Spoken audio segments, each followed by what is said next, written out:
আসলে কিন্তু আমাদের রাষ্ট্রটি গরিব নয়, আমাদের রাষ্ট্রকে গরিব বানিয়ে রাখা হয়েছে। আমাদের দেশকে সংস্কার করতে হলে সকল কিছুর রিপ্লেসমেন্ট করতে হবে। মিডল ইস্টের দেশগুলো পুরোপুরি সফল। এইসব দেশের মতো উন্নত করার কোনো পরিকল্পনা আমাদের দেশে কোনো সরকারই এ যাবৎকাল করে। আমাদের কাছে একটা কথা বড়ই আশ্চর্য লাগে, আমাদের দেশের নেতা নেত্রীরা সবসময় পাশ্চাত্য সভ্যতার নিয়ম নীতি আমাদের ঘাড়ে চাপিয়ে দিতে পছন্দ করে। আমরা এমনই একটি জাতিতে পরিণত হয়েছি, আমরা মুখ দিয়ে যে কথা বলি সব হালাল কথা বলি। আর এসব কারণের জন্যই আমাদের দেশ থেকে অন্যায়, অত্যাচার, দুর্নীতি বন্ধ হচ্ছে না। এর মূল কারণ কি? এর মূল কারণ হচ্ছে রাজনীতি। কারণ আমাদের দেশে নিরাপত্তা ব্যবস্থা নেই। জোরজার মুল্লুকতার এভাবেই চলছে আমাদের সমাজ ব্যবস্থা। শুধু একটি কথা বলতে চাই, ঘুষ, দুর্নীতি, অনিয়ম, খাদ্যে ভেজাল, এগুলো বিচারহীনতার কালো ছায়া থেকে জাতিকে রক্ষা করতে হবে। টাইম টিভি বাংলা, সত্যি উন্মোচনের অঙ্গীকার। বাংলাদেশের সংস্কার কি ভাবছেন, কি করা উচিত? রচনা এবং পরিকল্পনায় আলামিন হাওলাদার, উপস্থাপনায় রয়েছি আমি মুজাহিদুল ইসলাম শিব্বির। বাংলাদেশের সংস্কার, বৈষম্য বিরোধী আন্দোলনের মাধ্যমে বাংলাদেশের সংস্কারের দাবি উঠেছে। আমরা কথায় কথায় বলি বাংলাদেশ থেকে ঘুষ, দুর্নীতি, চাঁদাবাজ, অন্যায়, অত্যাচার থেকে আমরা দেশকে রক্ষা করব এবং সকল রাজনৈতিক দল, সকল সুশীল সমাজ সবার মুখেই এই একই কথা উচ্চারিত হয়। কিন্তু কেউই এসব পরিবর্তন, সংস্কার করার জন্য গঠনমূলক কোনো পরিকল্পনা করে না। শুধু মুখে মুখে উদ্দেশ্যহীনভাবে দায়সারা বক্তব্যের মাধ্যমেই পুরো জিনিসটাকে সীমাবদ্ধ রেখেছে। কিন্তু এই ধরনের দুর্নীতি, অনিয়ম নিয়ন্ত্রণ করার জন্য সরকার ও দেশের পক্ষ থেকে তেমন কোনো পরিকল্পনা বাস্তবায়ন করার জন্য সেট আপ কিন্তু করা হয়নি। আমরা এমনই একটি জাতিতে পরিণত হয়েছি, আমরা মুখ দিয়ে যে কথা বলি সব হালাল কথা বলি, কিন্তু আমরা যে কাজগুলো করছি সে কাজগুলো আমরা হারাম কাজ করে থাকি। মানে আমাদের কথার সাথে বাস্তবতার কোনো মিল নেই। অথচ পবিত্র কুরআনে সূরা আসাদের 2 নম্বর আয়াতে আল্লাহ তাআলা বলেন, ঈমানদার লোকেরা তোমরা এমন কথা কেন বলো যা তোমরা বাস্তবে করো না। এটা আল্লাহর কাছে খুবই অপছন্দনীয়। আমরা মুখে মুখে ঠিকই বলি আই ওয়ান্ট জাস্টিস, কিন্তু সেই জাস্টিস বা ইনসাফ প্রতিষ্ঠা করার জন্য যে রূপরেখার প্রয়োজন, সেই সুস্থ ব্যবস্থার বিষয় কিন্তু আমরা বেখেয়াল। আমরা বলি বিপ্লবের মাধ্যমে জালেম স্বৈরাচারের আমরা পতন ঘটিয়েছি, কিন্তু বিপ্লবের মূল অর্থ হচ্ছে মিথ্যার ওপর সত্যকে প্রতিষ্ঠা করা, রেভলিউশনের ধারা চেঞ্জ করে পরিবর্তন করা, নতুন করে রুলস রেগুলেশনস তৈরি করা। এই বিপ্লবের আগে যত প্রকার জুলুম, নির্যাতন, অন্ধকারাচ্ছন্ন সমাজ ছিল সেটাকে পরিবর্তন করে সত্যনিষ্ঠা বা ইনসাফ প্রতিষ্ঠা করাই হচ্ছে বিপ্লবকারীদের মূল সংস্কার। যেমন ইসলামের আগে পৃথিবীতে একটি অন্ধকার সমাজ প্রতিষ্ঠা ছিল, যেটাকে পরিবর্তন করেছে ইসলামী আন্দোলনের মাধ্যমে। রাসূল সাল্লাল্লাহু আলাইহি ওয়াসাল্লাম সত্য প্রতিষ্ঠা করেছিলেন পৃথিবীতে।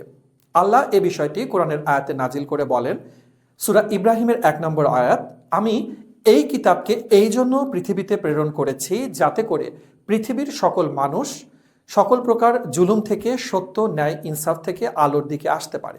তাই আমাদেরকে বাংলাদেশ সংস্কার করতে হলে অবশ্যই যে বিপ্লব সংঘটিত হওয়ার কথা ছিল সেটি হয়েছে। এখন আমাদেরকে ঐক্যবদ্ধভাবে সুপরিকল্পনার মাধ্যমে একটি আদর্শিক রাষ্ট্র হিসেবে প্রতিষ্ঠা করার প্রত্যয় নিয়ে কঠিন পরিশ্রমের মাধ্যমে আমাদের সবাইকে চেষ্টা চালিয়ে যেতে হবে। আসুন জেনে নেই আমাদের দেশে কি কি বিষয়ে সংস্কার করা প্রয়োজন। সবার আগে সর্বপ্রথম যে জিনিসটি আমাদের ভুলে যেতে হবে, আমরা এমন একটি রাষ্ট্র গঠন করব যে রাষ্ট্রটি মোটেই গরিব নয়। আসলে কিন্তু আমাদের রাষ্ট্রটি গরিব নয়, আমাদের রাষ্ট্রকে গরিব বানিয়ে রাখা হয়েছে। পৃথিবীর কোনো রাষ্ট্রই আঙুল ফুলে কলা গাছ হয়নি, সবাই একটি পরিকল্পিতভাবে সেই রাষ্ট্রকে সাজিয়েছে। পরবর্তীতে প্রজন্মের পর প্রজন্ম সুখ শান্তিতে নিরাপদে কাটাচ্ছে। আমাদের কাছে একটা কথা বড়ই আশ্চর্য লাগে, আমাদের দেশের নেতা নেত্রীরা সবসময় পাশ্চাত্য সভ্যতার নিয়ম নীতি আমাদের ঘাড়ে চাপিয়ে দিতে পছন্দ করে। যেমন সমকামিতা, অবাধ যৌনতা, নাস্তিক্যবাদী শিক্ষা ব্যবস্থা, অধর্মীয় কৃষ্টি কালচার। কিন্তু এসব নেতা নেত্রীরা যদি ওই সব উন্নত দেশগুলো যেভাবে একটি দেশকে সমৃদ্ধিতে পড়েছে, রাস্তাঘাটের উন্নয়ন, শিল্প কারখানার উন্নয়ন, যানজট বা ময়লা আবর্জনার সমাধান, উন্নত চিকিৎসা ব্যবস্থা, বিদ্যুতের সমাধান, সকল কিছুই শতভাগ কিন্তু ইউরোপ, আমেরিকা, সিঙ্গাপুর, লন্ডন এবং মিডল ইস্টের দেশগুলো পুরোপুরি সফল। এইসব দেশের মতো উন্নত করার কোনো পরিকল্পনা আমাদের দেশে কোনো সরকারই এ যাবৎকাল করেনি। তারা যদি দেশকে উন্নত করতে না পারে তাহলে আমরা কেন পারব? আকাশ থেকে তো ফেরেশতা এসে আমাদেরকে এই পরিস্থিতির উন্নয়ন করে দিয়ে যাবে না। তাই আমাদেরকে দাসত্ব গোলামি থেকে মুক্তি পেতে হলে অবশ্যই আমাদের চিন্তার পরিবর্তন ঘটাতে হবে। আমাদের দেশকে সংস্কার করতে হলে সকল কিছুর রিপ্লেসমেন্ট করতে হবে। যেহেতু আমাদের দেশের মানুষ অনিয়ম করতে করতে অভ্যস্ত হয়ে গেছে, হঠাৎ করে একদিনের মধ্যে পিটিয়ে সোজা করার পরিকল্পনা বাদ দিতে হবে। একটি সমাজ ও দেশ যেমন একদিনে ধ্বংস হয় না, তিলে তিলে আস্তে আস্তে ধ্বংসের দিকে চলে যায়, ঠিক তেমনি করে একটি সমাজ ও দেশকে উন্নত করতে হলেই একদিনে সম্ভব নয়। এটির জন্য প্রয়োজন দীর্ঘমেয়াদী পরিকল্পনা। ইসলাম আগে মানুষের মুখে খাবার দেয়, এরপরে পিঠে কিল দেয়। আমরা আগে যদি খাবারের ব্যবস্থা না করে জাতিকে পিটিয়ে রাখি তাহলে হিতে বিপরীত হবে। কি হতে পারে? চুরি ডাকাতি বেড়ে যাবে, বেকারত্ব বাড়বে, অন্যায় অত্যাচার ঘুষ দুর্নীতি বেড়ে যাবে। কারণ আমরা সবাই যখন অভাবে পড়ব তখন নিজের অভাবকে দূর করার জন্য সকল প্রকার অনিয়ম করতে কেউই পরোয়া করবে না। এক কথায় বলতে গেলে অভাবে স্বভাব নষ্ট। আর এসব কারণের জন্যই আমাদের দেশ থেকে অন্যায় অত্যাচার দুর্নীতি বন্ধ হচ্ছে না। এর জন্য আমাদের যেটি করতে হবে, প্রথমত রাজনৈতিক সংস্কার করা। যে সকল কারণে আমাদের দেশ গরিব হচ্ছে দিনের পর দিন শুধুমাত্র রাজনৈতিক অধঃপতনের কারণে নিচের দিকে যাচ্ছে এবং জনগণের ভাগ্যের চাকা পরিবর্তন হচ্ছে না। এর মূল কারণ কি? এর মূল কারণ হচ্ছে রাজনীতি। রাজনীতির সাথে দেশের জনগণের ভাগ্য সরাসরি জড়িত। আল্লাহ বলেছেন, যে জাতি তার নিজের ভাগ্য পরিবর্তন করার চেষ্টা করে না, আমি তাদের ভাগ্যের পরিবর্তন ঘটাই না। সূরা রাদের আয়াত 11-তে এই জন্যই রাজনৈতিক সমস্যার সমাধান না হওয়া পর্যন্ত জনগণের ভাগ্যের পরিবর্তন হওয়া সম্ভব নয়। দেশ সংস্কার করার মূল কারিগর হচ্ছে রাজনৈতিক নেতৃবৃন্দরা। রাজনৈতিক ব্যক্তিদের দিকে তাকিয়ে আছে দেশের সমস্ত জনগণ। দেশ ও জনগণের জন্য কি কল্যাণ বয়ে আনছে তারা। কিন্তু দেশের রক্ষকগুলোই এক একটি রাক্ষসে পরিণত হওয়ার কারণে এই দেশ সংস্কার করার পরিবর্তে তাদেরকে কুকর্মের কারণে দেশ ধ্বংসের দিকে যাচ্ছে। যোগ্য দেশপ্রেমিক নেতৃত্বের মাধ্যমে দেশ সংস্কার করতে হবে। দ্বিতীয়ত, দেশের যানজটের সংস্কার। একটি দেশকে উন্নত করতে হলে সবার আগে যে কাজটি করা প্রয়োজন তা হচ্ছে যোগাযোগ ব্যবস্থার সর্বভাবে আধুনিকভাবে সর্বোচ্চ জায়গায় নিয়ে যেতে হবে। যে দেশের যোগাযোগ ব্যবস্থা যত বেশি উন্নত সে দেশে অর্থনৈতিকভাবে তত বেশি সমৃদ্ধ। যানজট, যেটি প্রতিদিন 1 লক্ষ মানুষ যানজটের কারণে 1 ঘন্টা রাস্তায় অপেক্ষা করে, তাহলে 1 লক্ষ ঘন্টা আমাদের জীবন থেকে নষ্ট হয়ে গেল। এই 1 লক্ষ ঘন্টা আমরা যদি কাজে লাগাতে পারতাম, 1 ঘন্টা যদি 100 টাকা করে ইনকাম করা সম্ভব হতো, তাহলে একটিবার চিন্তা করে দেখুন কত হাজার কোটি টাকা ইনকাম করা যেত। শুধুমাত্র যানজটের কারণে দেশের চালিকা শক্তি কর্মসংস্থান বাধাগ্রস্ত হচ্ছে। যানজট নিরসন হলে বিদেশি নিয়োগকর্তারা আমাদের দেশে এসে অনায়াসে ইনভেস্টমেন্ট করতে পারবে এবং দেশের কর্মসংস্থান এবং সেই ক্ষেত্রে বৈদেশিক মুদ্রারও বৃদ্ধি পাবে। তৃতীয়ত যে বিষয়টি, সেটি হচ্ছে নিরাপত্তা সংস্কার করা। আমাদের সিকিউরিটি এবং সেফটি নিশ্চিত করতে হবে। আমাদের দেশ স্বাধীন হয়েছে ঠিকই 52 বা 53 বছর আগে, কিন্তু এখনও আমরা মানুষজন জানমালের নিরাপত্তা সিকিউরিটি দিতে পারিনি। আমাদের দেশের নিরাপত্তা ব্যবস্থা এতই নড়বড়ে যে বিদেশি নিয়োগকর্তারা নিয়োগ করতে ইচ্ছুক নয়। সমস্ত ধরনের আয়োজন থাকার পরেও যে অর্থ দিয়ে সিঙ্গাপুরে একটি ভবন তৈরি করা যায় তার 10 ভাগের 1 ভাগ কম খরচে বাংলাদেশে বিল্ডিং নির্মাণ করা যায়, কিন্তু তারপরও আমাদের দেশে কোনো কোনো কোম্পানি এসে বিনিয়োগ করছেন না, কারণ আমাদের দেশের নিরাপত্তা ব্যবস্থা নেই। আর সিঙ্গাপুরের খরচ বেশি হওয়ার পরেও তারপরও তারা সেখানে ইনভেস্ট করে, কারণ সেখানে নিরাপত্তা শতভাগ নিশ্চিত হচ্ছে। এছাড়া দেশের জনগণ যে নির্ভয়ে একটি কাজ বা প্রকল্প হাতে নেবে সে ব্যবস্থাও নেই। জোর যার মুল্লুক তার, এভাবেই চলছে আমাদের সমাজ ব্যবস্থা। মানুষ এভাবে করতে ভয় পায় দেখেই বিনা চালানে সবাই সুদের ব্যবসায় আগ্রহী হয়ে যাচ্ছে। সুদভিত্তিক অর্থনৈতিক ব্যবস্থা কায়েম থাকার কারণে গরিবের টাকা দিয়ে ধনীরা আরও বেশি করে ধনী হচ্ছে, আর গরিবরা দিনের পর দিন আরও বেশি করে গরিব হচ্ছে। দেশের মানুষ হয়ে পড়ছে অলস ও কর্মহীন। একটি দেশের হৃৎপিণ্ড হচ্ছে ওই দেশের নিরাপত্তা ব্যবস্থা। নিরাপত্তা না থাকার কারণে মানুষ আর কুকুরের জীবনের মধ্যে প্রকৃত অর্থে কিন্তু কোনো পার্থক্য নেই। একটি কুকুরকে যেমন খুব সহজে পিটিয়ে মারা যায়, তেমনি একটি মানুষকেও নিরাপত্তাহীনতার কারণে এভাবেই বর্তমান সমাজে পিটিয়ে মেরে ফেলছে। তাই সবার আগে নিশ্চিত করা উচিত নিরাপত্তা। ইংরেজিতে একটি স্লোগান আছে, সেফটি ফার্স্ট। চতুর্থত, রাস্তায় ফুটপাতের সংস্কার। চলতে গেলে দেখা যায় রাস্তায় ময়লা জমে একাকার হয়ে আছে এবং সেখানে যত্রতত্র হকাররা বসছে। এই হকারদের ব্যবসার জন্য আলাদা অন্যত্র বসার সুযোগ করে দিতে হবে। যাতে করে রাস্তার পাশে কোনো একটি কারণে কাঁচা বাজারে বসারও সুযোগ না পায়। রাস্তার পাশে কেউ যদি কোনো ধরনের গাড়ি পার্কিং করে, যার কারণে রাস্তায় যে যানজট সৃষ্টি হয় সেটি থেকে পথচারীকে মুক্তি দিতে হবে। অন্যত্র গাড়ি পার্কিংয়ের যথাযথ ব্যবস্থা করতে হবে। প্রতিটি শপিং মলের নিচে আলাদাভাবে মাল্টি কার পার্কিং স্থাপন করতে হবে। রাস্তা থাকবে শুধুমাত্র নির্বিঘ্নে গাড়ি চলাচল করার জন্য, যেখানে 1 মিনিটের জন্য কোনো গাড়ি চালক রাস্তার পাশে দাঁড়িয়ে রাস্তার নিয়মিত চলাচলকে বাধাগ্রস্ত করার সুযোগ পাবে না। দেশের প্রতিটি জেলায় শিল্প কারখানা স্থাপন করতে হবে পরিকল্পিতভাবে। আমরা যে সকল পণ্য বিদেশ থেকে আমদানি করি, ওই সকল পণ্যকে নিজের দেশে তৈরি করার জন্য কোম্পানি স্থাপন করতে হবে। এছাড়াও আমাদের দেশের অন্য চাহিদা মিটিয়ে যাতে আমাদের পণ্যগুলো পৃথিবীর বিভিন্ন দেশে আমরা রফতানিযোগ্য করে তুলতে পারি। আমদানি নির্ভরতা কমিয়ে আমরা যদি রপ্তানিমুখী করতে পারি, তাহলে আমাদের জিডিপি অনেক গুণ বৃদ্ধি পাবে। এছাড়া ঢাকা শহরের মধ্যে অপরিকল্পিতভাবে যে সকল শিল্প কলকারখানা স্থাপন করা হয়েছে, সেগুলোকেও অন্যত্র সরিয়ে শহরকে এই শিল্পাঞ্চল মুক্ত করতে হবে। শহরকে করতে হবে বসবাসের উপযোগী, নিশ্চিত করতে হবে মানুষের স্বাভাবিক চলাচল এবং বসবাসযোগ্য করার সব ধরনের সুযোগ সুবিধা। একটু উদাহরণ দিয়ে যদি আপনাদেরকে বলতে পারি, যেমন ধোলাইখালে, জিঞ্জিরা, চাঁদনী চক, নবাবপুর, ইসলামপুর, সদরঘাট, এগুলো কিন্তু ঢাকার আশপাশেরই বন্দরনগরী এবং নারায়ণগঞ্জের মুন্সিগঞ্জ।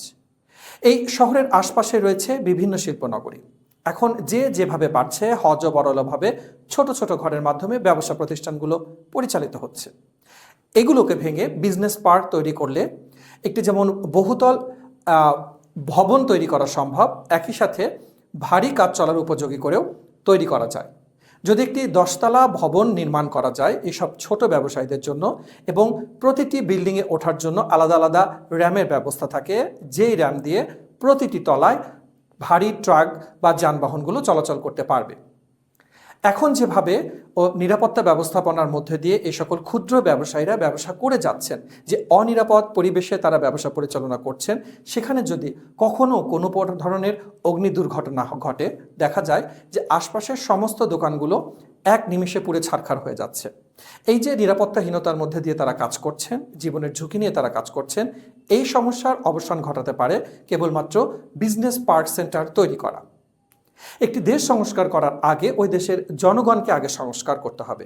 আর যে কারণে ব্যক্তির মান উন্নয়নের জন্য বিষয়ভিত্তিক ট্রেনিং সেন্টার বা প্রশিক্ষণ কেন্দ্র গড়ে তোলা অনেক বেশি প্রয়োজন।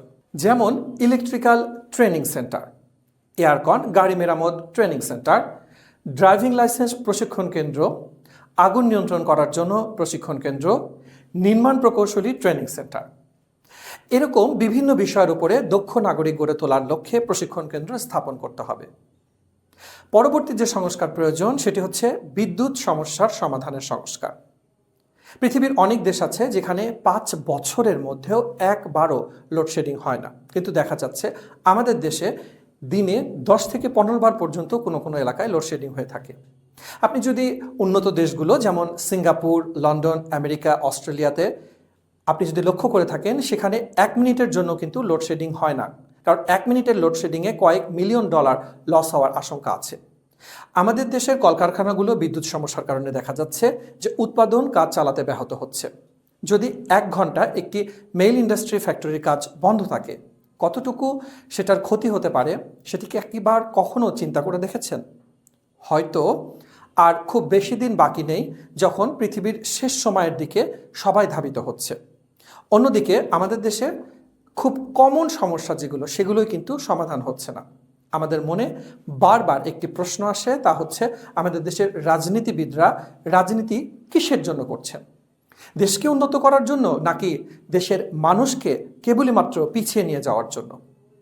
দেশের বিদ্যুৎ যদি জনগণের সাথে চোর পুলিশ খেলে, সেই দেশ কিভাবে উন্নতি হওয়া সম্ভব? শুধু একটি কথা বলতে চাই, সরকারের যত আমলাতান্ত্রিক জটিলতা আছে এর মূল কারণ হচ্ছে অসৎ ব্যক্তিদের কাছে দায়িত্ব দেয়া। যেমন একটি কূপের মধ্যে যদি একটি মরা ইঁদুর বা বিড়াল থাকে, আপনি যতই সেই কূপের পানি পরিষ্কার করার জন্য ওপর থেকে পানি ঢালতে থাকেন না কেন, যতক্ষণ না পর্যন্ত আপনি সেই মরা প্রাণীটিকে ওই পানি থেকে না তুলছেন, ততক্ষণ পর্যন্ত কিন্তু সেই পানিটি কোনোভাবে পরিষ্কার হচ্ছে না। ঠিক তেমনিভাবে যতক্ষণ অবধি আমরা মানুষ গড়ার শিক্ষা প্রতিষ্ঠানগুলো খোদাভিত্তিক বা কোরআন ভিত্তিক খোদাভীরুতার জন্য যোগ্য লোক তৈরি করতে পারছি না, ততক্ষণ পর্যন্ত এর সমাধান হবে না। দ্বিতীয়ত, যত সরকারি আমলা এবং কর্মকর্তারা আছে তাদের বেতন ভাতা আরও বৃদ্ধি করতে হবে। এরপরও যদি কেউ ঘুষ, দুর্নীতি বা ভেজাল অনিয়মের মধ্যে জড়িয়ে যায়, তখন তাদের বিরুদ্ধে দৃষ্টান্তমূলক শাস্তির ব্যবস্থা করতে হবে, যাতে করে একজনের প্রতি নেহাত সেই শাস্তির ব্যবস্থার কারণে দেশের সমস্ত দুর্নীতিবাজরা ওই শিক্ষা দেখে ভয় পেয়ে যায়। এক কথায়, ঘুষ, দুর্নীতি, অনিয়ম, খাদ্যে ভেজাল এগুলো বিচারহীনতার কালো ছায়া থেকে জাতিকে রক্ষা করতে হবে। একটি দেশ সংস্কার করার জন্য ওই দেশের জনগণকে সবার আগে সংস্কার করতে হবে। আর তাই ব্যক্তির মান উন্নয়নের জন্য বিষয়ভিত্তিক ট্রেনিং সেন্টারে প্রশিক্ষণ কেন্দ্র করার প্রয়োজনীয়তা রয়েছে। রাজনীতি এবং দেশপ্রেম নিয়ে শিক্ষার জন্য রাজনৈতিক কেন্দ্র স্থাপন করা। ছাত্র রাজনীতি অবশ্যই বন্ধ করতে হবে এবং যারা রাজনীতি করতে ইচ্ছুক হবে তাদের জন্য আলাদা রাজনৈতিক কেন্দ্র স্থাপন করা।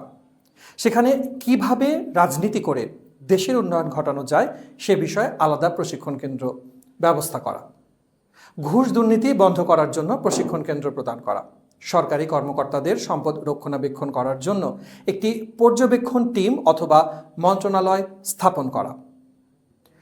দেশের জনগণকে সংস্কারের জন্য বিভিন্ন মোটিভেশনাল ট্রেনিং এবং হাতে কলমে শিক্ষা প্রদান করার জন্য, যেমন ইলেকট্রিক্যাল ট্রেনিং সেন্টার, এয়ারকন, গাড়ি মেরামত ট্রেনিং সেন্টার, ড্রাইভিং লাইসেন্স প্রশিক্ষণ কেন্দ্র, আগুন নিয়ন্ত্রণ করার জন্য প্রশিক্ষণ কেন্দ্র, নির্মাণ প্রকৌশলী ট্রেনিং সেন্টারের মতো এরকম বিভিন্ন কর্মমুখী শিক্ষার উপযোগী ট্রেনিং সেন্টারগুলো একেবারে থানা পর্যায় থেকে নিয়ে শুরু করে জাতীয় পর্যায় পর্যন্ত বিস্তৃত করা। এবং এরকম বিভিন্ন ট্রেনিং সেন্টারের মাধ্যমে কিন্তু দক্ষ এবং প্রশিক্ষিত জনগণ গড়ে তোলা সম্ভব। একটি দেশকে রক্ষা করতে হলে সে দেশের জনগণকে রক্ষা করতে হবে।